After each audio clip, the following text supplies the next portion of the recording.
ang masarap na lutuin dito sa aming probinsya ng Pangasinan. Ito ay ang kaluskus. Nakapag-try ka na bang kumain ng ganito, kabamba? Kung nagustuhan mo ang lasa nito, tara ituturo ko kung paano ito lutuin. Kaya samahan mo ulit ako dito sa aking kusina, manood, matuto at mag-enjoy. Mga laman loob ng baka o kaya kalabaw ang pwede nating gamitin dito sa kaluskus. Parang pang pinapaitan din lang yung ating mga gagamitin dito. Yung small intestine ng baka o kalabaw, yung tripe, yung puso, kidney at saka balat ng kalabaw o kaya balat ng baka. Tara, umpisahan na natin itong lutuin. Dito sa aking palayok ay naglagay lang ako dito ng tubig at luya. Dahil papakuluan lang natin ng saglit itong mga laman loob. Hindi ko muna dito pinakuluan yung balat ng kalabaw.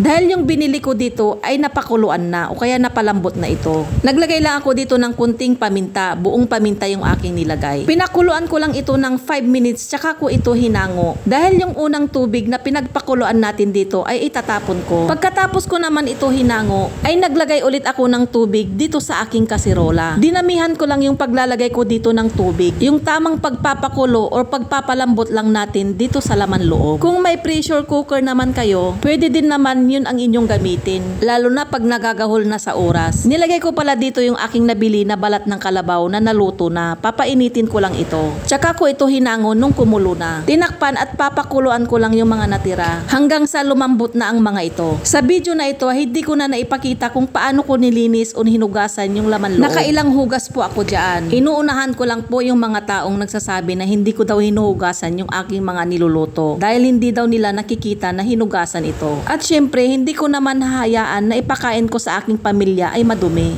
After ko naman ito mahango, ay hahayaan ko lang itong lumamig. Tsaka ko ito i-slice. Medyo nilakihan ko lang yung pag-slice sa mga ito. Pero nakadepende pa rin yan, kabamba, sa gusto nyo. Dito sa ating pinakuluan ay talagang makikita mong malambot na ito kaya madali na lang itong lutuin. After ng aking pag-slice ay uumpisahan na natin itong lutuin. Magigisa lang tayo dito ng bawang. At saka natin isunod naman yung ating luya. After naman nito ay sinunod ko namang nilagay yung sibuyas. After ng ating paggigisa ay sinunod ko nang nilagay yung ating ginayat na laman loob. Pinagsabay ko nang nilagay dito yung tripe, yung puso, isaw at yung kidney. At isasangkot siya lang natin ito ng saglit. Habang ginigisa ko na ito ay naglagay na ako dito ng pinong paminta. At nilagay ko na rin dito yung ating pampakulay. At chili powder yung aking nilagay dyan, kabamba.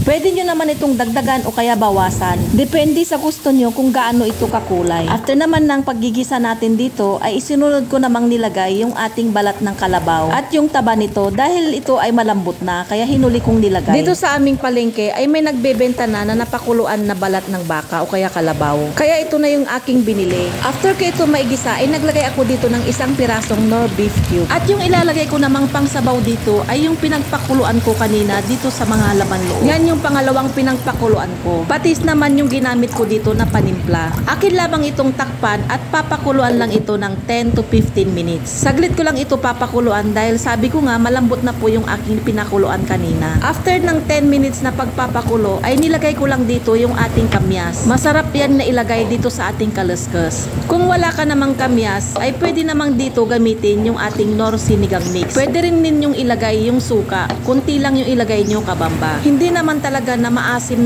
ang lasa nito. Kaya yung pinaka the best na ilagay dito ay yung kamyas. Mga 5 piraso lang na kamyas ang aking nilagay dito. Nagdagdag lang ako dito ng asin pampalasa dahil medyo matabang ang lasa nito. At isinunod ko na rin nilagay yung ating siling haba. Nakapagluto ako nito dahil maraming kapwa ko Pangasinense ang nag-request nito, lalo na yung mga nasa ibang bansa. Na alam kong na-miss nila itong lutuin dito sa Pangasinan. At salamat po sa mga nag-request nito. At di ko na po kayo maisa-isa dahil napakarami nyo pong nag-request nito. Sana nagustuhan nyo itong lutuin na bidang-bida dito sa Pangasinan. Ang pinagmamalaki naming kaluskus. Kung nagustuhan mo itong video na to, pwedeng paki-like and share naman, kabamba, at paki-follow na rin ang Bamba's Kitchen kung di ka pa nakapag-follow. Ready to serve na po yung ating kaluskus. Thank you for watching, kabamba. See you sa aking next cooking vlog.